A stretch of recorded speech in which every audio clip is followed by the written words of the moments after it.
Bonjour à tous, nous sommes le 22 juin 2013, un jour après le solstice d'été. Je profite des conditions favorables d'ensoleillement pour tester mon installation solaire.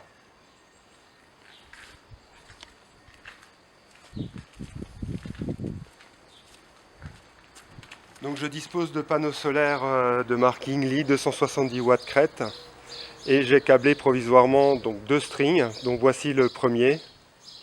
Donc chaque string est composé de 4 panneaux 24 volts mis en série, ce qui fait une tension nominale proche de 100 volts, donc qui peut évoluer jusqu'à 140 volts à peu près.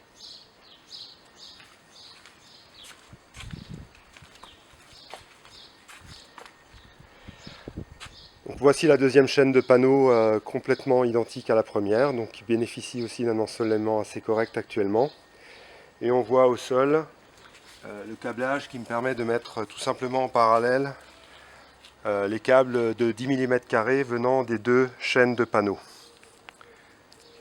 Le câble rentre par la fenêtre.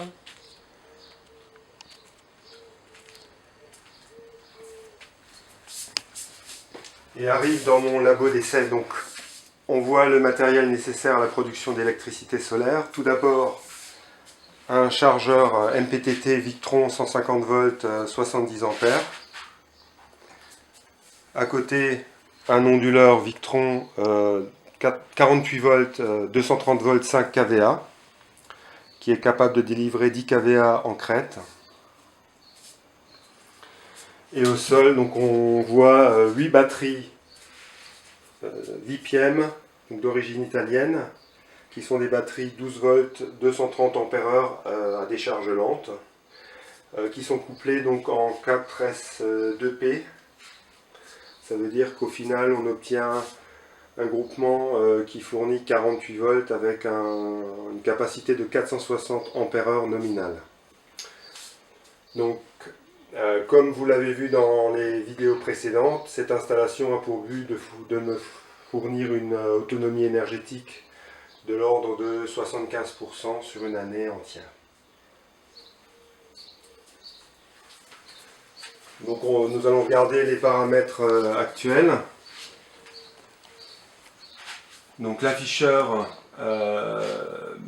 m'indique actuellement la tension des batteries qui est de 52,8 volts et nous sommes donc en train de la charger en bulk, c'est-à-dire la charge à courant constant.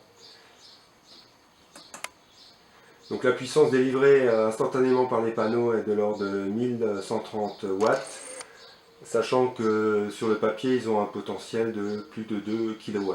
Donc ce qui est déjà pas mal. Nous sommes 4 heures de l'après-midi. L'orientation des panneaux n'est pas probablement pas optimale, donc la puissance est quand même très correcte. Donc 19,1 kWh représente la quantité totale d'énergie que j'ai transférée dans les batteries depuis le début de mes essais, il y a 2 jours. 23,8 degrés, c'est la température de la batterie, donc il faut savoir que j'ai actuellement une sonde de température sur le bord noir d'une des batteries qu'on voit ici. Donc cette sonde de température permet de réaliser une compensation de la tension de charge suivant la température de cette dernière. Donc c'est un paramètre assez important pour optimiser la charge.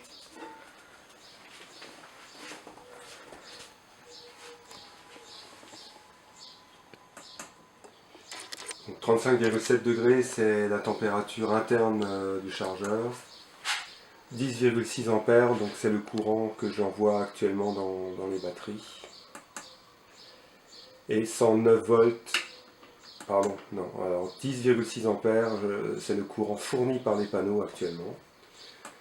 Et 109 volts, c'est la tension des batteries. Donc comme ce sont des panneaux 24 volts, ça correspond bien à leur tension nominale, puisque 4 x 24, ça fait à peu près 96.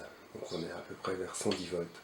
Alors ce qu'il faut savoir, c'est que le chargeur MPPT Victron a été optimisé pour avoir un rendement maximal lorsque la tension des panneaux représente le double de la tension des batteries.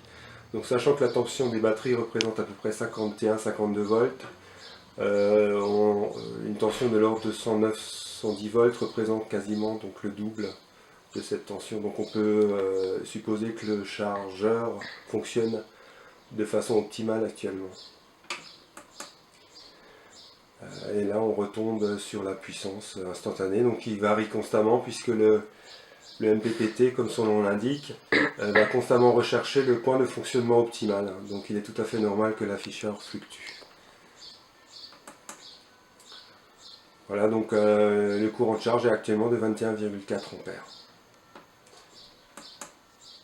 Voilà, la tension batterie s'approche de 53 volts, donc je pense qu'on est bientôt, on va passer bientôt en phase d'absorption, la batterie étant complètement chargée. Donc je dispose ici d'une pince ampère-métrique très simple qui me permet de faire des mesures sur les différents courants. Donc si je me mets sur le courant solaire, je vois que j'ai un courant à peu près de 11 ampères multiplié par les 110 volts, donc ça fait à peu près 1200 watts, ce qui devrait correspondre à l'indication 1300, oui, à peu près. On est dans les clous.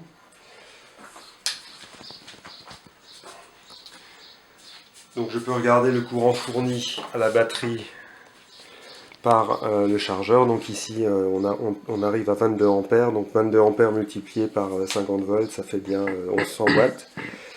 Donc ce qu'il faut savoir, c'est que le rendement du chargeur est excellent, proche de 95 voire 98%, donc les pertes à l'intérieur de l'appareil sont extrêmement réduites et il n'a aucune ventilation mécanique, il fonctionne en ventilation par convection naturelle.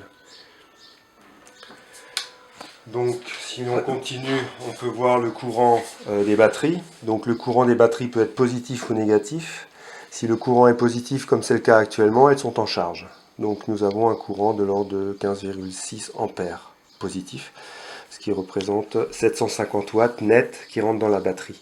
La différence de l'ordre de 500 watts étant absorbée par l'onduleur, dont nous n'avons pas encore beaucoup parlé. Donc l'onduleur a un rendement de l'ordre de 95%. Donc il convertit l'énergie des 48 volts continus en 230 alternatifs qui sortent par ce câble de 10 mm² et qui vont alimenter mon appartement qui se trouve au-dessus.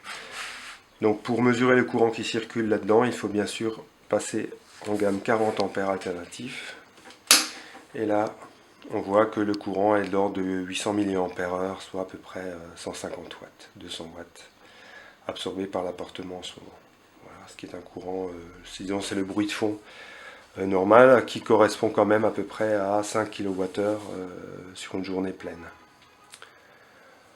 Voilà, nous avons fait le tour de l'installation.